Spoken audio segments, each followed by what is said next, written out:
சரணமையப்பா சுவாமி ஐயப்போ ஐயப்போ சுவாமியே பள்ளிக்கட்டு சபரிமலைக்கு கல்லும் முள்ளும் காலுக்கு மெத்தை சுவாமியே ஐயப்போ ஐயப்போ சுவாமியே பள்ளிக்கட்டு சபரிமலைக்கு கல்லும் முள்ளும் காலுக்கு மெத்தை சுவாமியே ஐயப்போ ஐயப்போ சுவாமியே பள்ளிக்கட்டு சபரிமலைக்கு கல்லும் முள்ளும் காலுக்கு மெத்தை சுவாமியே ஐயப்போ ஐயப்போ சுவாமியே ஓம் சுவாமியே சரணமையப்பா சுவாமி சரணம். மேன்மைகள் சைவ நீதி விளங்குக உலகமெல்லாம். நோயற்ற வாழ்வே குறைவற்ற செல்வம்.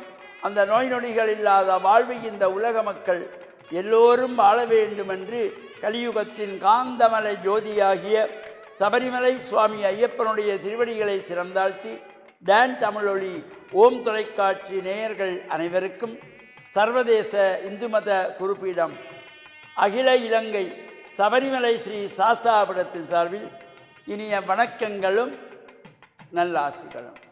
இன்றும் மங்களகரமான குரோதி வருஷம் மார்கழி மாதம் 17ஆம் நாள் 1/1/2025 புதன்கிழமை. இன்று புதிய ஆங்கில புத்தாண்டு மலர்ந்திருக்கின்றது புதன்கிழமையிலே. பொன் கிடைத்தாலும் புதன் கிடைக்காதுன்னு சொல்வார்கள். சுப காரியங்கள் செய்வதற்கு, நல்ல விஷயங்களை ஆரம்பிப்பதற்கு இந்த புதன்கிழமை ஒரு அற்புதமானது. இந்த புதிய ஆண்டும் ஆங்கில புத்தாண்டும் புதன்கிழமையிலே மலர்ந்திருப்பதும் ஒரு சிறப்பை தருகின்ற வகையிலே அமைந்திருப்பது. பழையன கழிதலும் புதியன புகுதலும் என்கின்ற வகையிலே கடந்த 2024ஆம் ஆண்டுக்கெல்லாம் நாம் விடை கொடுத்து இந்த புதிய 2025ஆம் ஆண்டிலே மலர்ந்திருக்கின்ற இந்த புதிய ஆண்டிலே புதிய சிந்தனைகள், புதிய எண்ணங்கள், புதிய காரியங்களில் ஈடுபடுவதற்கெல்லாம் இறையருள் பூர்ணமாக கிடைக்க வேண்டும் என்று நாம் பிரார்த்தனை செய்து கொள்வது என்கின்ற வகையிலே இந்த ஆங்கில புத்தாண்டிலே நாமும் இறை பிரார்த்தனைகளிலே ஈடுபடுவதோடு இந்த சுவாமி ஐயப்பனுடைய மகர ஜோதி பெருவிழாவிலே மகா யாகம் பூர்த்தியாகின்றது. மார்கழி மாதம் 17ஆம் நாள் இந்த யாக பூர்த்தி இன்றைய தினம் நடைபெறுகிறது. அவ்வாறு இந்த மாலை அணிந்து 47வது நாள் நாளைய தினம் 2/1/2025 வியாழக்கிழமை 48வது நாள் மாலை அணிந்து சுவாமி ஐயப்பனுடைய ரதபவனி பெருவிழா, தேர் திருவிழா. இவ்வாறு சுவாமி ஐயப்பனுடைய இந்த சிறப்பான பூஜைகள் வழிபாடுகளிலே சகல அடியவர்களும் கலந்து இறைவர்களையெல்லாம் பெறுவதோடு இன்று நடைபெறுகின்ற விசேஷ திரவிய ஹோம மகாயாக பூர்த்தி மகா பூர்ணாகுதி 108 பூர்ணாகுதி தட்டங்கள் மாலை அணிந்த சுவாமிகள், அதேபோல் அடியார்கள், பக்தர்கள் எல்லோரும் தங்கள் தங்கள் குடும்ப பெயரிலே பூர்ணாகுதி தட்டுகள் ஏந்தி வந்து ஊர்வலமாக வந்து இந்த யாககுண்டத்திலே ஆகுதிகள் செய்யப்படுவது, திரவியாபிஷேகம், திரவிய ஹோமம், பல்வேறு வகையான வேர் வகைகள், தானிய வகைகள், பட்டை வகைகள், பலகார பட்சண வகைகள், பால், தயிர், தேன், நெய், வஸ்திரங்கள், பூமாலைகள், சொர்ணங்கள் என்று பல்வேறு சிறப்புகள் கூடியதாக இந்த ஆகுதி நடைபெறுகின்றது. மகாயாக பூர்த்தியிலே சகல அடியார்களும் சகல மாலை அணிந்த சுவாமிகளும் கலந்து இந்த மகாபூர்ணாதியிலே பூர்ணாதி தட்டெடுத்து நீங்களும் இந்த ஆகுதிகளை செய்து ஐயன் அருளை பூர்ணமாக பெற வேண்டும் என்று பிரார்த்தித்து டான் தமிழொலி ஓம் தொலைக்காட்சி நேயர்கள் அனைவருக்கும் சர்வதேச இந்து மத குருப்பீடம் அகில இலங்கை சபரிமலை ஸ்ரீ சாஸ்தாபுரத்தின் சார்பில் நல்ல ஆசிகளை கோரிக்கொள்வதில் மன மகிழ்வு கொள்கிறோம். சுவாமியே சரணமையப்பா. சுவாமி சரணம்.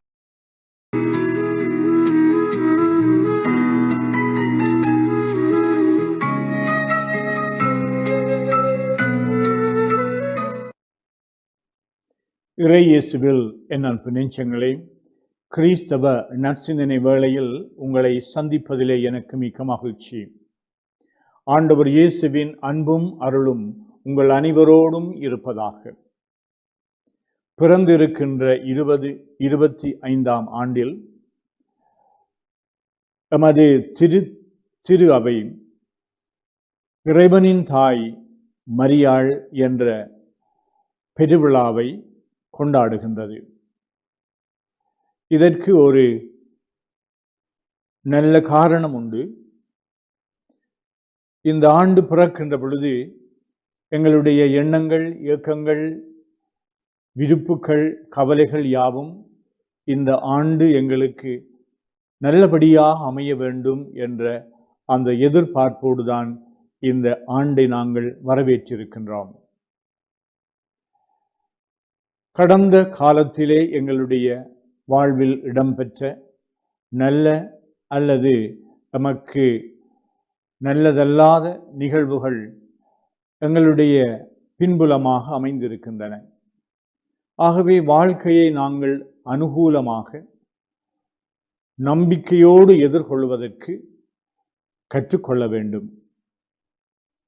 இறைவன் எப்பொழுதும் நன்மையை எமக்கு தர விரும்புகின்றார் என்று ஆண்டவரை நாங்கள் நம்பினால் யாவும் எங்களுக்கு கைகூடும் அல்லது நல்ல விடயங்கள் எங்களுடைய வாழ்வில் இடம்பெறும் என்ற நம்பிக்கை எங்களுக்கு இருக்கின்றது. அன்னை மரியாள் தன்னுடைய எதிர்கால வாழ்வை அவள் நோக்குகின்ற பொழுது இறைவனுடைய சித்தத்திற்கு அடிபணிந்தாள். இதோ ஆண்டவருடைய அடிமை என்று தன்னை முழுமையாக இறைவனுடைய கரத்திலே அர்ப்பணித்தபடியினால் வாழ்வில் ஏற்பட்ட சவால்களையும் துன்பங்களையும் இழப்புகளையும் இன்னும் வாழ்வில் அவள் அனுபவித்த நன்மையான காரியங்களையும் ஆண்டவருடைய பராமரிப்பையும் வழிநடத்துதலையும் கண்டு அவள் எப்பொழுதும் அமைந்த உள்ளத்தோடு நிம்மதியாக அமைதியாக வாழ கற்றுக்கொண்டாள். ஒரு தாய்க்குரிய பண்போடு வாழ்வை எதிர்நோக்குகின்ற பொழுது மரியாள் எங்களுக்கு ஒரு முன்மாதிரியாக விளங்குகின்றாள். எனவே பிறந்திருக்கின்ற இந்த ஆண்டிலே உங்கள் அனைவருக்கும், குறிப்பாக உங்களுடைய குடும்பங்களுக்கும் இறைவனுடைய ஆசீர் நிறைவாக கிடைக்கவும் அவருடைய வழிநடத்துதலிலே பாதுகாப்பிலே நீங்கள் முன்னேறி செல்லவும் இதயபூர்வமான வாழ்த்துக்களை தெரிவித்து நிற்கின்றேன். ஆமீன்.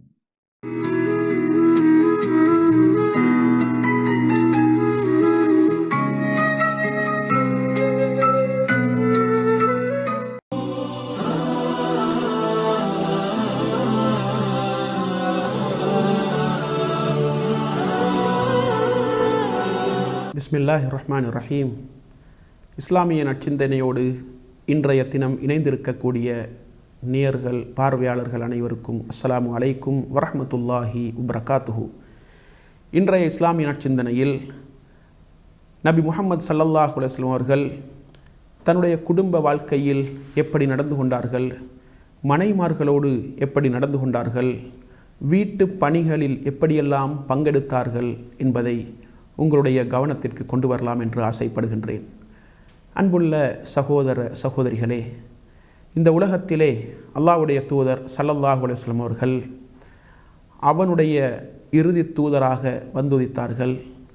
ஜனாதிபதியாக பிரகடனம் செய்யப்பட்டார்கள். இந்த சமூகத்தின் தலைவராக ஆட்சி பொறுப்பை ஏற்று மார்க்க ரீதியாக அந்த சமூகத்தை வழிநடாத்துகின்ற பொறுப்பு அவருக்கு சுமத்தப்படுகின்றது.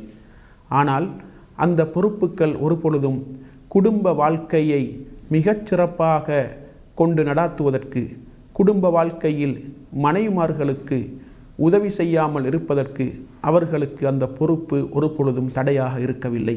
அதனால்தான் இந்த உலகத்திலே மிகச்சிறந்த மனிதன் யார் என்பதை நபிகளார் ஸல்லல்லாஹு அலைஹி வஸல்லம் அவர்கள் இப்படி அடையாளப்படுத்துகின்றார்கள்.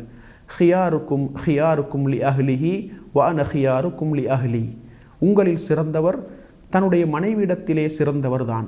என்னை பொறுத்தவரைக்கும் நான் என்னுடைய மனைவிக்கு சிறந்தவனாக இருக்கின்றேன் என்று நபிகளார் ஸல்லல்லாஹு அலைஹி வஸல்லம் அவர்கள் சொல்லி காட்டினார்கள். எனவே ஒரு மனிதனுடைய மனைவி அவனை சிறந்தவன் என்று சொல்ல வேண்டும். அந்த உறவை மனைவியோடு கணவன் பேணிக் கொள்ள வேண்டும். ரசூலுல்லாஹி ஸல்லல்லாஹு அலைஹி வஸல்லம் அவர்கள் அல்லாஹ்வுடைய தூதராக இருந்து கொண்டு மார்க்க பணிக்காக அவர்கள் தெரிவு செய்யப்படுகின்றார்கள். அல்லாஹ்வுடைய வஹியை, அல்லாஹ்வுடைய தெய்வீக கோட்பாடுகளை மனித சமூகத்திற்கு கற்றுக் கொடுக்கின்ற பொறுப்பு அவருக்கு சுமத்தப்பட்டாலும் கூட மனைவி மக்களோடு மிக அன்பாக நடந்து கொண்டார்கள் என்பதை நாங்கள் பார்க்கலாம். எந்த அளவுக்கென்றால் மனைவிமார்களுடைய உணர்வுகளை கூட புரிந்து கொள்வார்கள், மனைவிமார்களோடு அன்பாக நடந்து கொள்வார்கள், மனைவிமார்களோடு நளினமான முறையிலே நடந்து கொள்வார்கள்.